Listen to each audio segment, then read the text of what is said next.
ജീവിതത്തിൽ നിങ്ങൾ യാത്ര ചെയ്യുമ്പോൾ മാത്രമാണ് നമ്മളിൽ മാറ്റങ്ങൾ ഉണ്ടാവുന്നത്.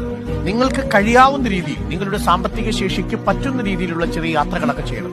നമ്മളൊരു ദിവസം നാളെ ഇല്ലാതായി പോയാൽ നമുക്കുള്ള നഷ്ടം എന്ന് പറയുന്നത് ഏറ്റവും പ്രധാനമായി നിങ്ങൾക്ക് ജീവിതത്തിൽ നല്ല മനുഷ്യരെ കാണാൻ സാധിച്ചിട്ടുണ്ട്, നല്ല സ്ഥലങ്ങൾ നിങ്ങൾ പരിചയപ്പെട്ടിട്ടുണ്ട്, ആ സ്ഥലങ്ങളുടെ കാഴ്ച അനുഭവിച്ചിട്ടുണ്ട്, വ്യത്യസ്തങ്ങളായ സ്ഥലങ്ങളിൽ നിന്ന് കിട്ടുന്ന കാലാവസ്ഥയുടെ മാറ്റം നിങ്ങളുടെ ശരീരത്തിലും മനസ്സിലും ഒരു ചേഞ്ച് ഉണ്ടാക്കിയിട്ടുണ്ട്.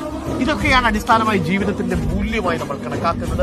നിങ്ങൾ കൂടുതൽ പണമൊക്കെ ഉണ്ടാക്കി ഫിക്സഡ് ഡിപ്പോസിറ്റ് വെച്ചിട്ട് വലിയ കാര്യമൊന്നുമില്ല. പ്രത്യേകിച്ച് ഈ റിട്ടയർ ചെയ്തിരിക്കുന്ന നമ്മളുടെ പ്രിയപ്പെട്ട മുത്തശ്ശന്മാരും മുത്തശ്ശിമാരും ഒക്കെ അവരുടെ മക്കൾക്കും കൊച്ചുമക്കൾക്കും ഒക്കെയുള്ള ഭാവി ജീവിതം സുരക്ഷിതമാക്കുന്നതിന് വേണ്ടി വലിയ രീതിയിൽ നിക്ഷേപങ്ങളൊക്കെ നടത്താറുണ്ട്.